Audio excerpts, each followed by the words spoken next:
I work at a gas station in rural Pennsylvania. It's a boring job, but it's pretty easy and it pays all right. A few weeks ago, this new guy started. I'll call him Jeremy. Jeremy is weird. He's about 25 or 26 and he hardly speaks.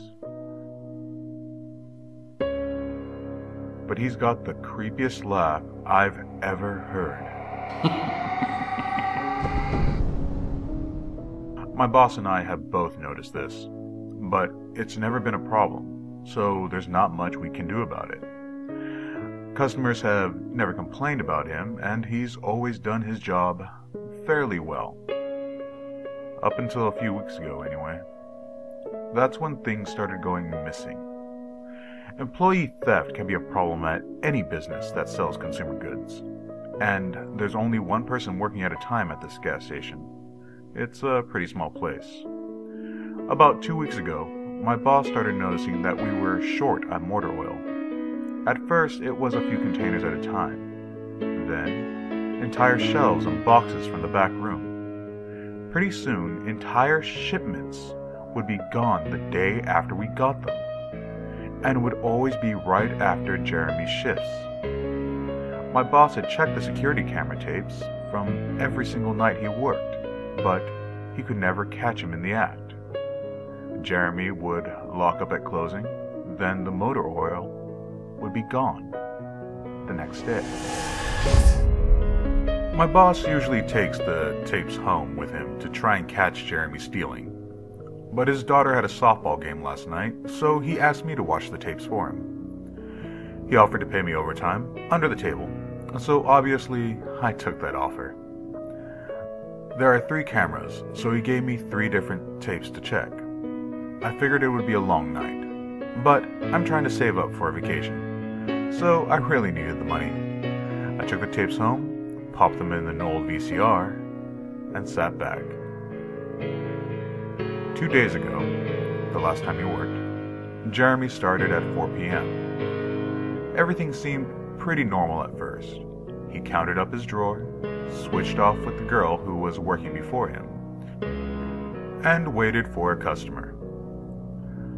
The first person who came in was Mrs. Templeton. The timestamp on the video read 4:03, a regular. She picked up her cigarettes and a newspaper and paid with a 20. Nothing unusual there. The next customer was some local guy named Ron. He drives a motorcycle, usually comes in every few days. He filled up his tank, got a bag of beef jerky, paid with his credit card, and then left. Next was some guy with a cowboy hat. I never seen him before, but we get plenty of strangers passing through, just like any gas station. He got $40 worth of diesel fuel, paid with a $100 bill, and went on his way. I sat back and sighed. The only thing more boring than doing this job is watching someone else do it. My boss's offer was enough to keep me watching though, so I left the tape on. Everything seemed pretty normal. I had a feeling that if Jeremy was stealing motor oil, he knew we were suspicious of him by now. I didn't expect him to be dumb enough to let us catch him on camera. Things stayed boring and routine until about 5 o'clock. At 5:03, Mrs. Templeton came back in. She must have forgotten something. But she didn't. She bought the same pack of cigarettes as before, and the same newspaper. She paid with another 20. That's odd, I thought. But then again, she's a little absent-minded. I thought Jeremy should have told her she already got her smokes, but it's not against the rules to sell somebody the same thing twice. That's when Ron came back in, again. He bought another tank of gas for his motorcycle again. I later checked the outdoor camera because I thought maybe he had another car he wanted to fill up. And the same pack of beef jerky. He paid with his credit card, again. No big deal. I figured this was just a weird coincidence. Mrs. Templeton is forgetful, and Ron probably owns more than one Harley. That's when the guy in the cowboy hat came back in. I felt a chill run down my spine. "Don't get Diesel, don't get Diesel," I found myself whispering to my empty living room. But he did. He got $40 worth of diesel fuel and paid with another $100 bill. Every move he made was identical to his first visit, right down to the way he scratched his nose before he walked out. Either this guy is rich, owns a lot of trucks, and just moved into town, or something really bizarre was happening. I kept watching. Every customer for the next hour was the same as before. Every single one. I was seriously freaked out, and then at 6:03, Mrs. Templeton walked back in. She bought her cigarettes and newspapers again, and paid with a 20 again. I thought I was going to lose it. I only watched another half hour before I started fast-forwarding through the rest. It was all the same. Every customer would come in at the exact same times, exactly 1 hour apart. Now I know what you're thinking. That sneaky motherfucker Jeremy had messed with the tapes. He had run a loop of his first hour of business over and over. That wasn't the case. There are windows around the cash register area that the cameras cover, and I watched the sunlight fade as time ran on. Jeremy's routine didn't loop over. He swept, mopped, restocked, and did all his duties exactly how you would expect. But the same customers kept coming in. I was panicking at this point. Something was seriously wrong with what I was seeing, and I had no explanation for it. I skipped ahead to when he locked up and walked out to his car. He hadn't stolen anything, but I kept watching just to make sure. I fast-forwarded one last time to about midnight. At 12:03, out of nowhere, Jeremy's face pops up on the camera. I don't mean he moved his head into view. I mean that 1 second the store was empty, the next second his face was all I could see. He wasn't looking at the camera. He was looking at me. I was sure of it. I screamed and fumbled for the remote. By the time I grabbed it, he was gone, just as soon as he had left. One frame he was there, the next he wasn't. My hands were shaking like crazy, but I popped in another tape. The other indoor camera shows the back area, by the cash register, and I would be able to see how he got up to put his face in the camera like that. I skipped ahead to 12:03, but there was nothing. I would have been able to see him standing on a chair or something on this tape, but he wasn't there. I didn't see him enter the store at all after he left. It's like he wasn't really there. He doesn't know the security code, and no alarms were triggered that night after he locked up. What I did see, however, was that at 12:03, the motor oil vanished off the shelf. All of it. Same as Jeremy's face. 1 second it was there, and the next it wasn't. I turned the tape off and went to bed. But I didn't get a wink of sleep. My body is exhausted right now, but my mind is racing. The tape was undoubtedly the creepiest, most disturbing thing I've ever seen in my life. I work in a few hours. My boss asked me to bring the tapes back in and let him know what I found. But really, what the hell am I going to say? Jeremy works the night shift tonight, directly after me, and the plan is for my boss to come in just before I leave and confront him with me, as I'm supposed to be the one who caught him stealing.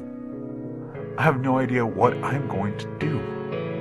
I suppose I'll have to show my boss the tapes, but I don't want to watch them with him. I never want to see something like that again. I can't get the image of Jeremy just smiling directly into the camera out of my mind. It was the creepiest look I've ever seen on another human being's face. Anyway, I want to try again and get some last-minute sleep before I have to go in and deal with this. I'll let you guys know what happens.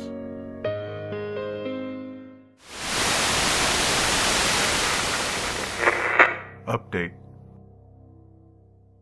2:49 p.m. Updating from my phone. Apologies in advance for errors. My boss just finished watching the last of the tapes. I told him what to expect, but you really can't prepare someone for something like that. He's scared shitless. I still am too.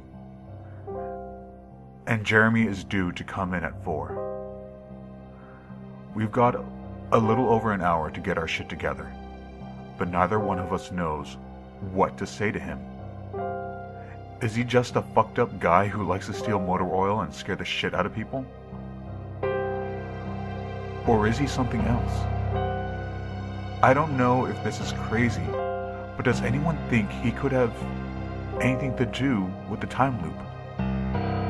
My boss said he never noticed anything like that in the other tapes, but the way he popped up in this one made me think he knew I would be watching. It's like he wanted me to see what he could do. Like he was showing off or something. The way he smiled into the camera was like a little kid showing you a sandcastle they just built or something. I don't know. I probably sound crazy. I sure feel the part. I'm going to talk to my boss some more. We have to calm ourselves down and figure out how to handle this. I'll update again tonight. But I have a really bad feeling about how this is going to play out.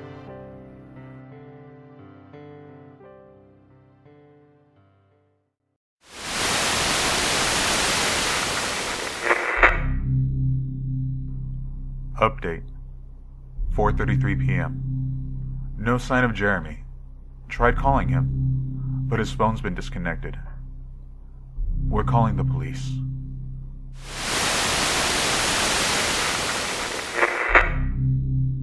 Update. 5:33 p.m. No sign of Jeremy. Tried calling him, but his phone's been disconnected. We're calling the police.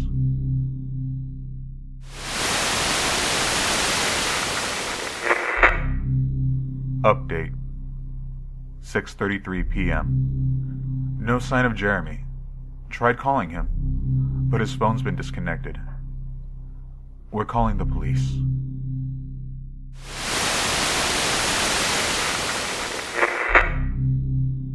Update. 7:33 p.m. No sign of Jeremy. Tried calling him, but his phone's been disconnected. We're calling the police.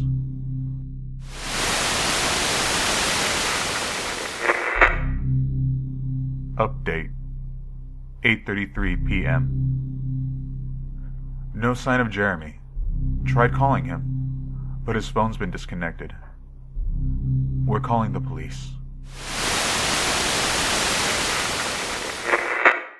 Update. 10:58 p.m.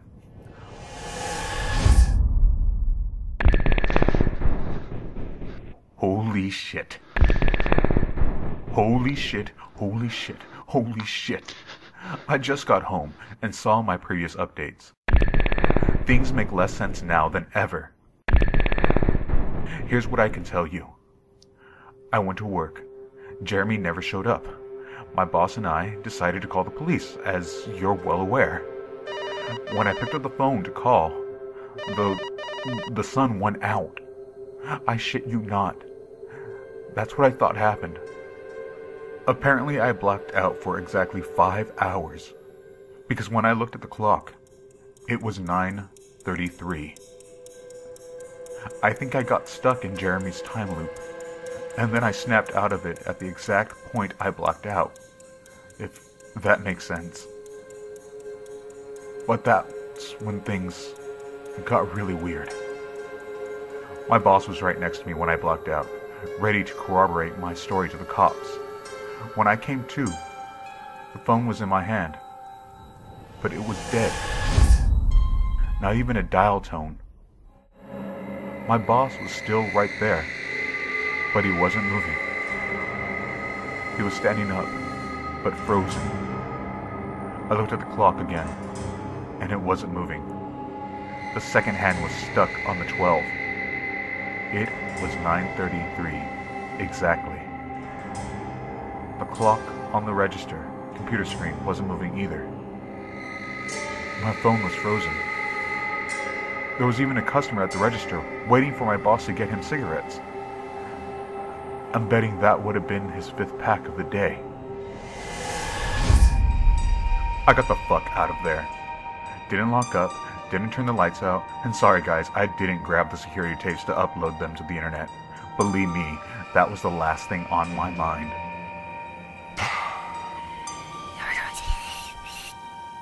The gas station is on a major highway and cars were parked all along it, except they weren't parked. They were frozen. The people inside were still as wax statues. I got in my car and prayed that it would start. Thankfully, it did.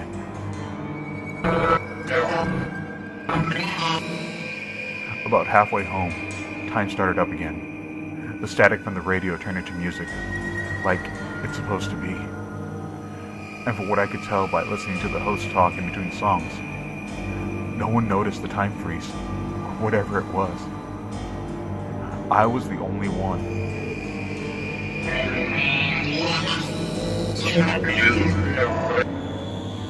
Well, I'm sure Jeremy noticed as well. I still have no clue where he is or what he's doing. I'm hiding in my room and calling the police again in the morning. I don't know if I ever got through to them before, or if I did, whether they took me seriously. I'm scared for my life at this point. I'll update tomorrow, if I can.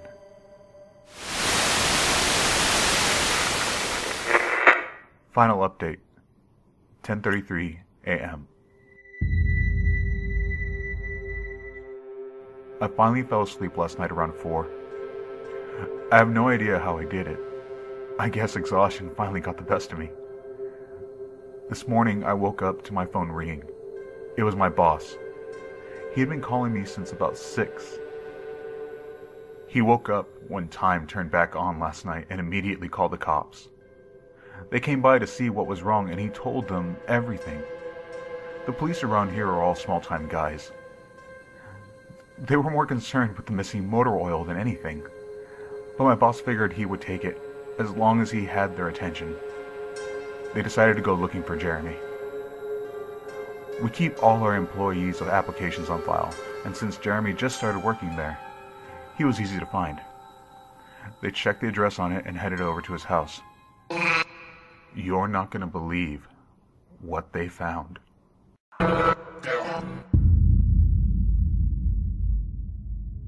The address Jeremy listed on his application was an empty lot. Or at least, now it is. There used to be a house there, but it burned down in 1993. Being a small town, almost everyone remembers that fire. A family of 4 used to live there way back when. Rumor has it that they had an estranged son who they never really talked about. But I can't say for sure if that's true. What I can say is true is that after an insurance investigation, the fire was ruled as an arson. The entire house was soaked in oil and torched with a Molotov cocktail. The entire family was sleeping when it happened. None of them survived. They never caught the guy who did it. Rumor has it they tried to contact the estranged son. No one could find them.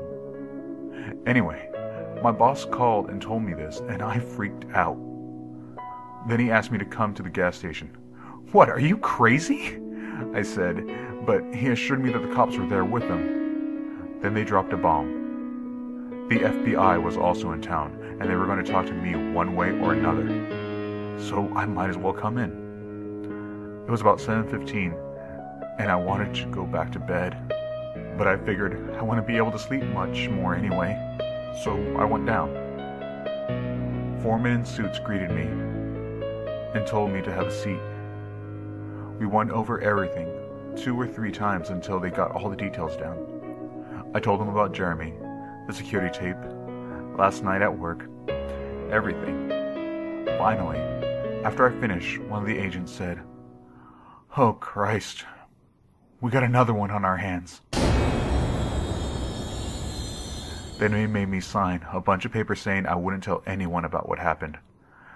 So I can't say much more. I might be breaking the law just by posting this. So now I'm home. I'm not sure what to do with myself. The agent's words when I told them the story are gonna haunt me for the rest of my life.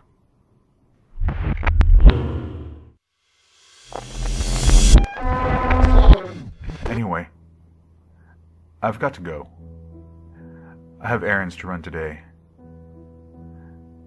And I have to go back to work to pick up some tapes. My boss and I think this new guy Jeremy, he's a complete creep, is stealing motor oil, and I have to watch the security footage to see if I can catch him doing it.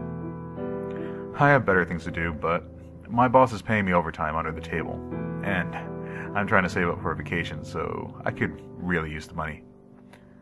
It should be pretty simple. The oil always goes missing right after his shifts. I figure I'll just watch the tapes, catch him in the act, and that will be that.